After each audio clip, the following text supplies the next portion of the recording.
I never thought much about the laundromat on Ash Street.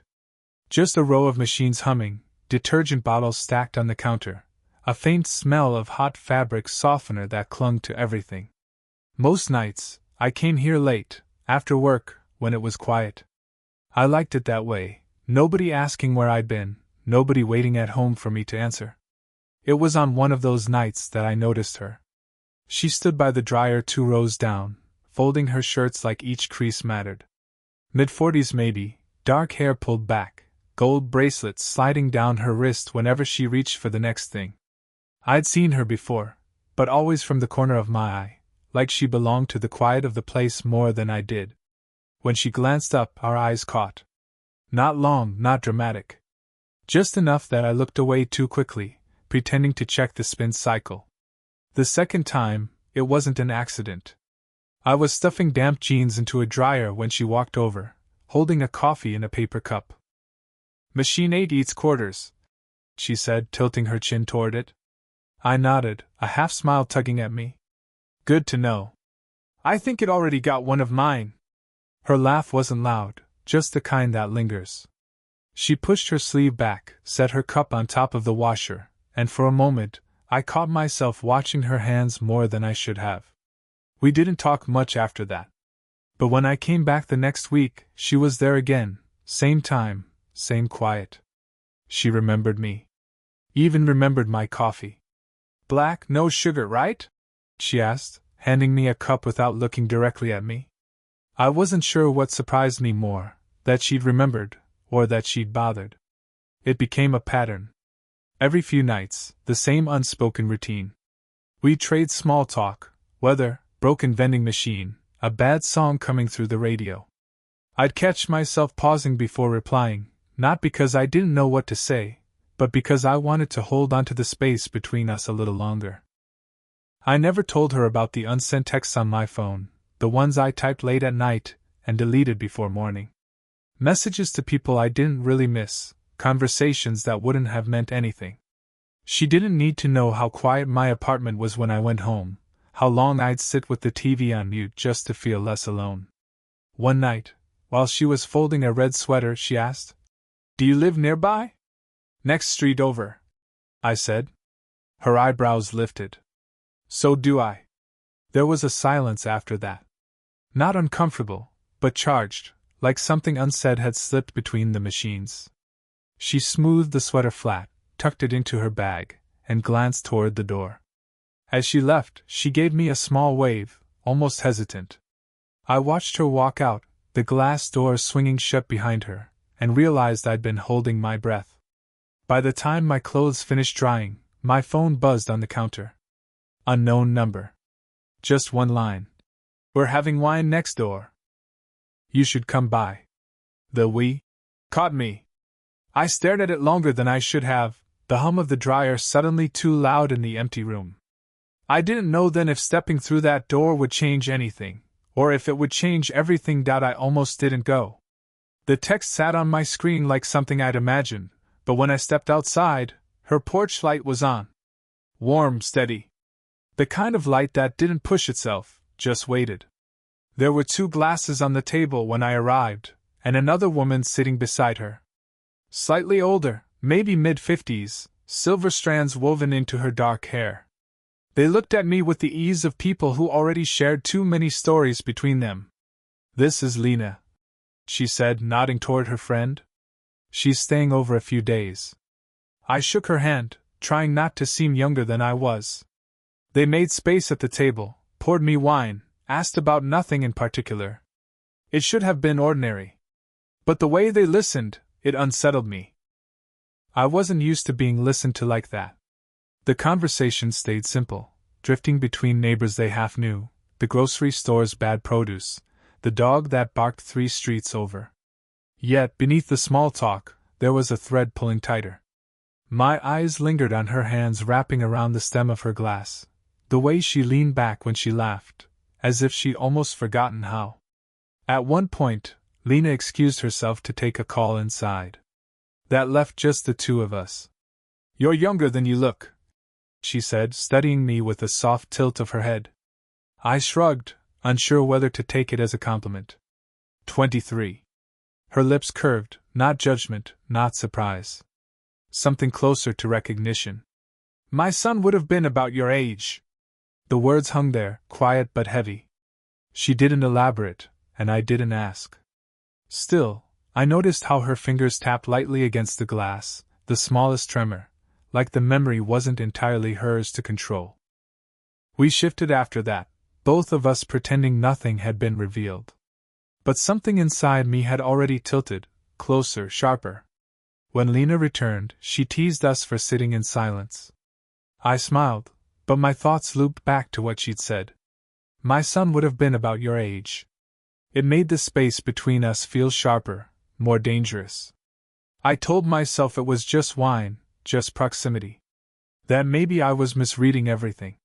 And yet, I found myself imagining her hand brushing mine, the shape of her smile if I dared something foolish. Later, as I stood to leave, she walked me to the door. The porch light flickered against her face, and for a second, I thought she might say something else. Instead, she reached for the cuff of my sleeve, smoothing it absent-mindedly, like it mattered whether it sat straight. It was nothing. It was everything. I don't know why that moment stayed with me. Maybe because it felt like someone finally saw me. The nights after that blurred together. I started looking for her porch light the way some people check the weather, quietly, as if it might decide the shape of my evening. Sometimes it was on, sometimes not. When it wasn't, I told myself I didn't notice. One Tuesday, I stopped by the laundromat again. Empty except for her. She sat on the plastic chair, a paperback resting in her lap, glasses perched halfway down her nose. She looked up when I walked in, as if she'd been waiting. You're late, she said, folding the corner of the page. Didn't know we had a schedule. I tried to joke. Maybe we don't. Her voice dipped softer. We sat near each other, not quite side by side. My dryer hummed too loud in the silence. She asked about work, I asked about her garden. Small things. But her eyes stayed on me longer than the questions lasted. Then Lena walked in. A bag of groceries in her arms, a smile too sharp. You two again, she said, setting her things down. This is becoming a thing, huh? The air shifted. I saw her stiffen, just slightly, as though Lena had said too much. She brushed it off with a laugh, but her hands were restless, twisting the strap of her bag. After Lena left, the silence was heavier than before. She avoided my eyes, pretended to check her phone. I wanted to tell her I didn't care what it looked like. That Lena could say whatever she wanted. But the words stuck. When she finally spoke, her voice was low. You shouldn't spend so much time here. People notice. I swallowed, unsure if it was a warning or an excuse. Do you want me to stop? Her hand froze mid-fold. A beat. That's not what I said. The dryer clicked off, filling the room with sudden quiet. She stood, brushing invisible lint from her skirt, and for a moment, we just looked at each other. Close enough that I could see the faint line where her lipstick had worn off, the faintest shake in her breath. I thought she might step back. Instead, she reached past me to grab her book, her shoulder brushing mine. Barely a touch, but it jolted through me like something unspoken. I opened my mouth, something between a confession and a question, but she pressed her lips together, stopping me before I started. You should go first, she murmured. Before it looks like something it isn't. I nodded, but I didn't move. For a long second, either of us did. When I finally reached for the door, she caught my wrist lightly, as if by accident. Just long enough for me to feel the warmth of her fingers, then gone. It wasn't a kiss. But it was close enough that the ghost of one followed me home. I didn't plan to see her that afternoon. The sky was gray, the air thin with the scent of wet leaves. But there she was, sitting on the park bench near the corner, book in hand, coat slightly too big, scarf tucked awkwardly around her neck. I slowed down. She looked up. A small smile, hesitant, and something tighter behind it, like she was holding herself back. Thought I might run into you, I said, keeping my voice light. She shook her head barely. You always seem to. Her hands fiddled with the hem of her coat, twisting the fabric around her fingers. We walked in silence, the crunch of leaves underfoot loud between us. Every so often, I caught her glance, just a flicker, as if she was debating how much to show. "You know," she finally said, voice low. "Sometimes I think, maybe we shouldn't." I stopped, caught off guard. "Shouldn't what?" "This." She gestured vaguely between us, not meeting my eyes. "This thing. People talk. They notice. I don't want to hurt anyone. I don't want to ruin what little normal I've built." I wanted to reach for her hand, but something held me back. The tension wasn't in the words, it was in the space between them, the pauses, the quiet confession that wasn't quite finished. I tried to explain, but my own voice faltered. "I don't care what people think. Not really. It's just you and me here."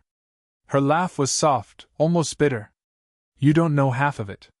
We moved on to the bench by the fountain. The water spilled over in little silver falls, echoing softly. I watched her hands, fingers tracing the edge of the wood, thumb tapping lightly. "You make it harder than it should be," she admitted finally. "I see you, and it's—" Her words caught, lost in the air. She exhaled sharply. "I shouldn't feel like this." I leaned back, letting the wind tug at my hair. "Feel like what?" Her eyes met mine then, steady and searching. Like I'm too late. Or maybe too early. Or maybe I'm the one who's not ready." I didn't answer. I just waited. Let her voice fill the silence. Then, without warning, she reached out, fingers brushing my arm, not enough to call it contact, but enough to make me notice. Enough to make the world shrink to just that single, trembling touch. She drew back almost immediately, tucking her hair behind her ear. Her eyes darted away, then back at me, uncertain. I opened my mouth to say something, but nothing came out. The fountain gurgled, the leaves fell, and for a long moment neither of us moved. Then she whispered, almost to herself, "Do you ever wonder what would happen if we didn't stop?" I didn't answer. And I couldn't. The porch light wasn't on.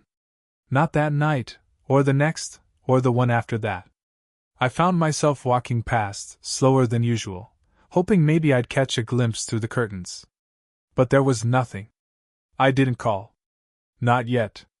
My phone sat heavy in my pocket, buzzing silently with reminders of unsent messages I'd typed and deleted dozens of times.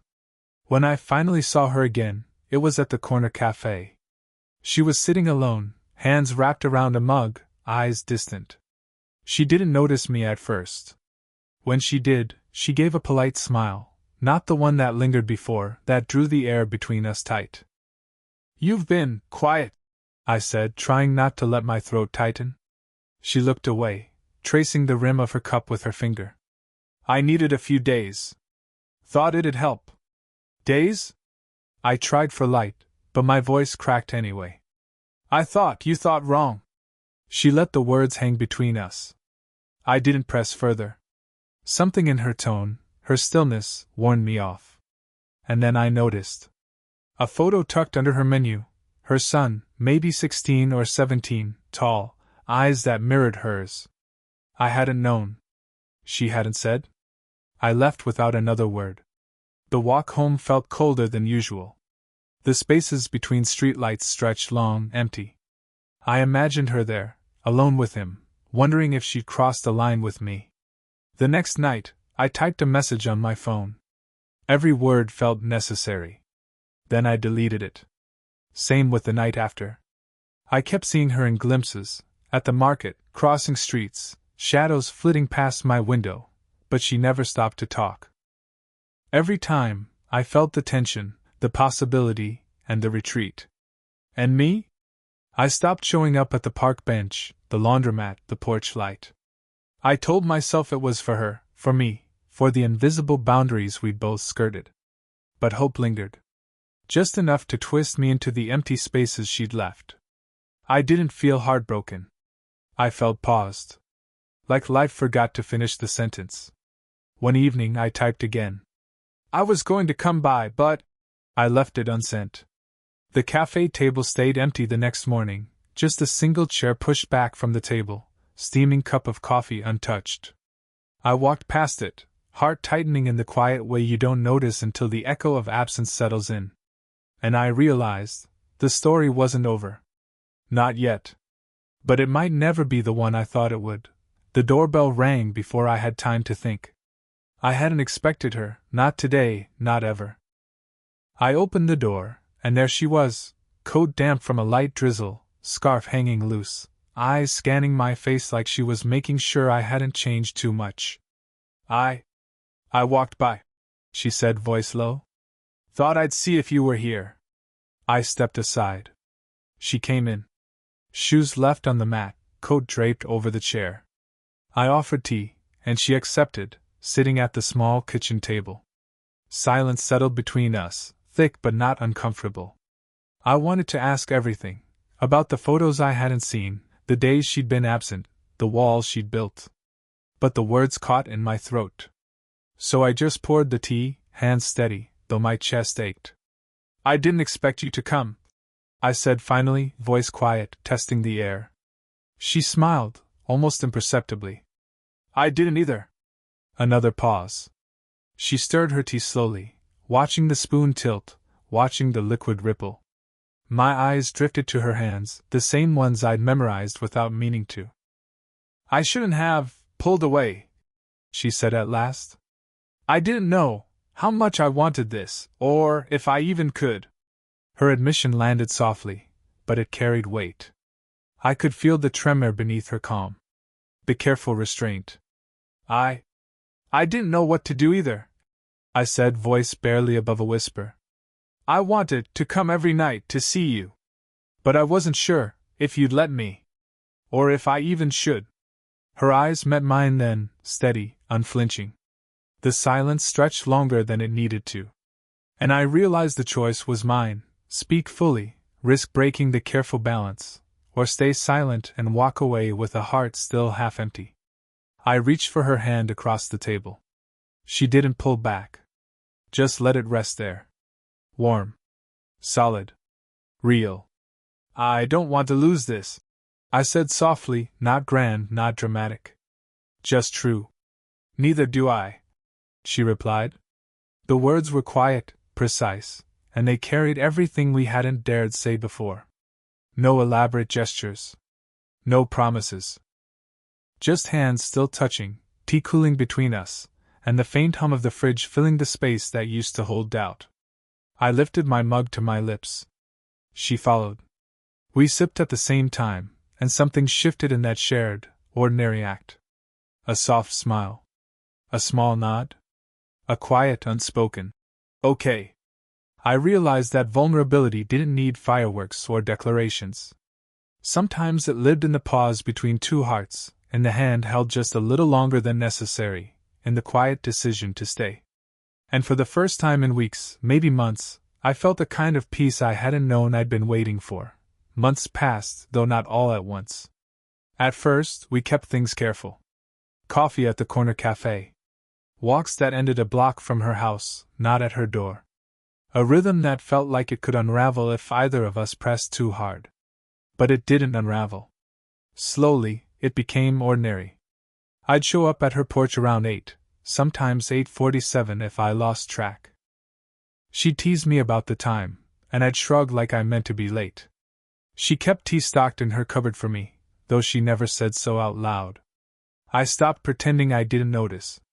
The laundromat still hummed, but we didn't need it as an excuse anymore. Sometimes we went anyway, sat across from each other while the machine spun, laughing at nothing in particular. The world felt softer there, like it knew us already. She told me about her son one night, without ceremony. How he'd been restless, reckless, gone too soon. Her voice didn't break when she said it, but her hands stilled, and I let mine cover hers without a word.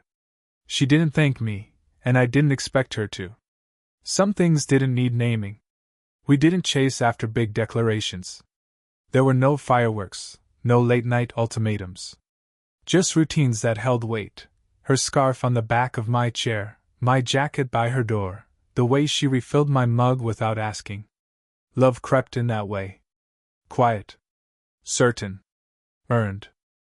Sometimes I caught her watching me, not with hunger or regret, but with a kind of softness I hadn't seen before. And sometimes, late at night, I realized I was doing the same, just looking, like the sight of her folding laundry or stirring soup was enough. One Saturday, we sat again on the park bench by the fountain. Leaves skittered across the ground, same as before. But this time, there was no pulling back, no warning about people noticing. Just the simple comfort of sitting side by side, hands brushing, both of us leaning back into the quiet. "You still take your coffee black?" she asked suddenly, smiling without turning her head. "Always." She nodded like it meant something more than it did. Or maybe it did mean more.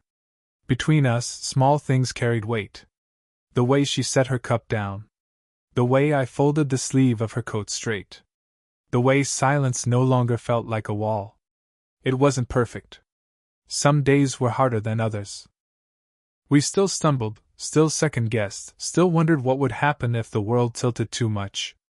But life didn't feel paused anymore. It moved, and we moved with it. And sitting there, on that same bench, I realized the story hadn't ended. It had only settled into something steady, something human. Something we both chose. I don't know if anyone else would have noticed the difference. But we did. And that was enough. Sparkles, did this story stay with you? What kind of quiet, real love stories do you want to hear next?